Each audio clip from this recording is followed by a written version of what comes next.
a Voces por Nuestra Región. Yo soy Andrea Bernal, aquí en nuestro set de CAF, del Festival de las Ideas, en el marco del Foro Económico de América Latina y el Caribe. Un placer saludarlos.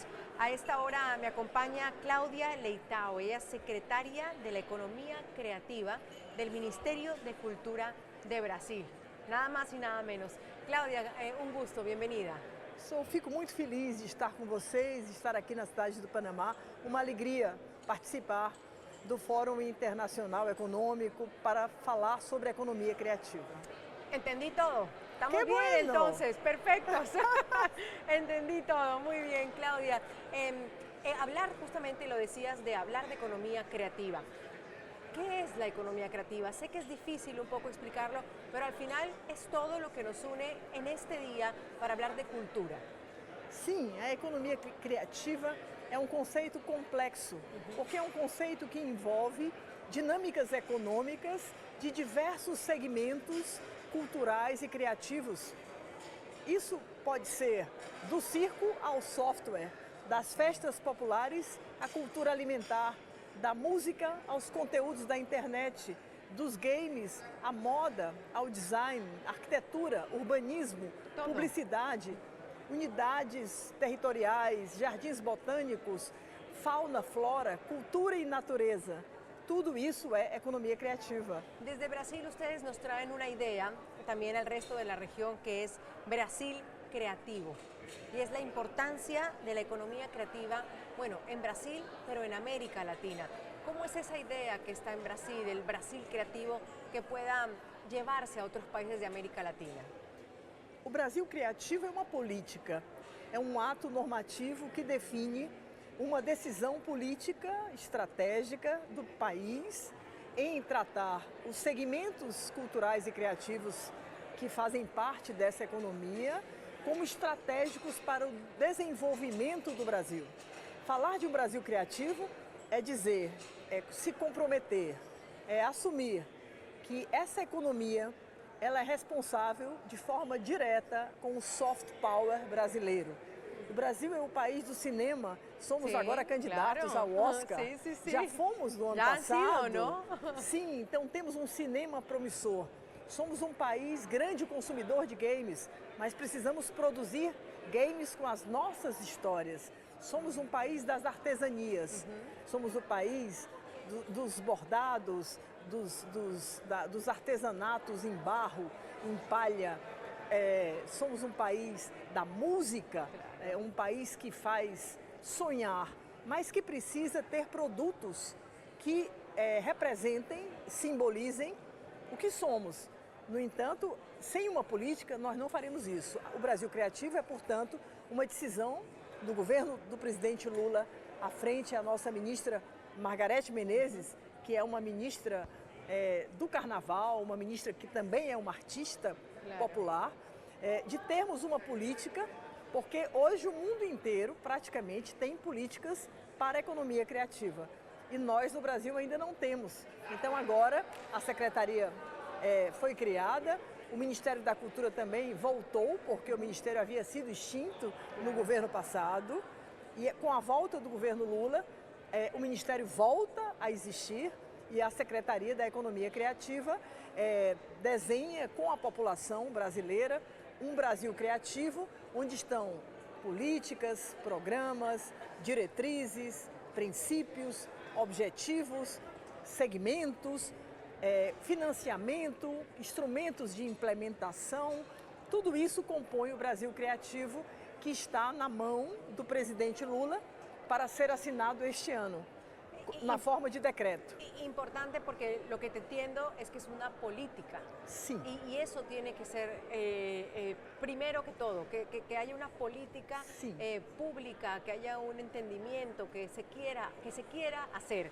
¿Qué lecciones concretas deja esta experiencia de la que tú me estás contando en Brasil para otros países de la región que quieren traducir el tema de la economía creativa o la cultura en empleo, en ingressos, em maior igualdade? É preciso mesmo termos marcos legais. Marcos legais. O Panamá tem uma política nacional de economia criativa.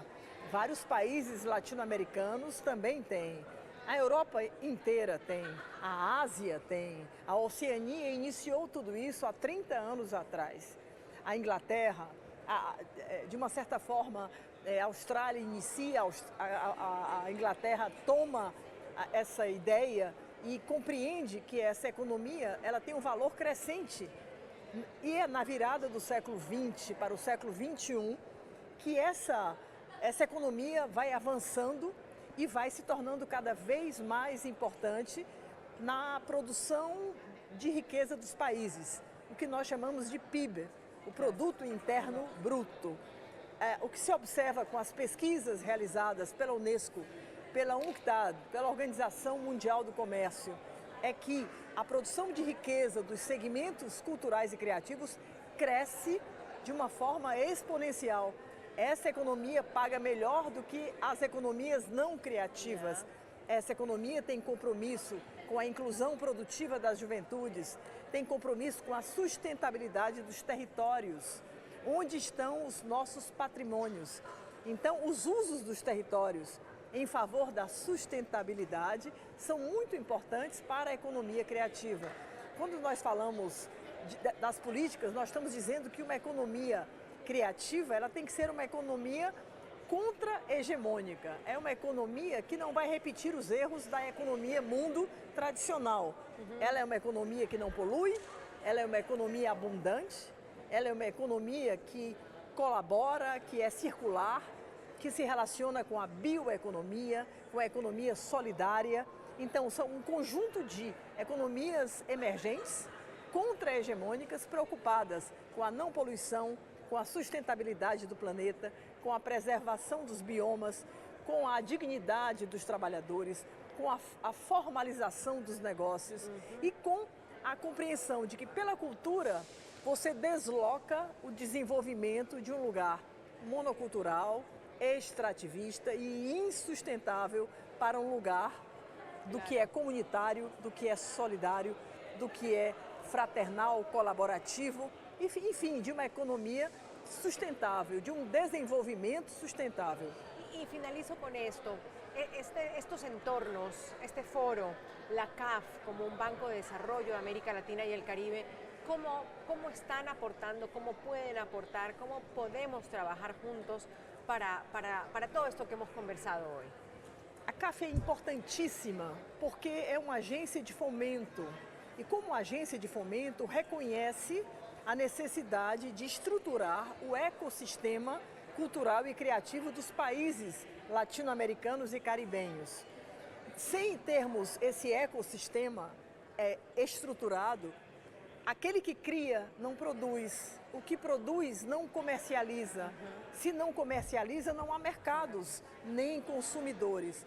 O que a CAF apoia, e é muito importante, é a estruturação desses ecossistemas, criando infraestruturas que permitam que essas dinâmicas econômicas sejam virtuosas. Quem cria quer que alguém consuma.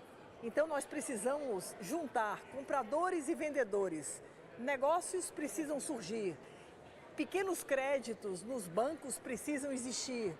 Precisamos formar os gestores e empreendedores, porque se eles não estão qualificados, não poderão ser bem-sucedidos nos negócios. Então é toda uma tarefa que a CAF participa no sentido de apoiar a pesquisa, o levantamento de dados confiáveis, a formação dos empreendedores, a infraestrutura para que esses negócios circulem, porque não há soberania se não houver também uma independência cultural. Os produtos dos nossos países devem ser consumidos por nós e não devemos somente consumir produtos produzidos fora dos nossos países. O nosso desenvolvimento deve ser endógeno. Acho que a CAF é um exemplo de uma agência de fomento que compreende que a independência cultural é a maior das independências. Dize-me quem eu sou se eu te disser aquilo que eu consumo. Se eu reconheço o produto brasileiro e sou consumidora do produto do meu país, eu tenho autoestima, eu tenho capacidade de pertencer a um lugar e isso tudo faz parte do conceito e do significado da economia criativa. Pues lo que hay son oportunidades para adelante. Inmensas, muchas. inmensas. Claudia Leitao, y es secretaria de la Economía Creativa del Ministerio de Cultura de Brasil.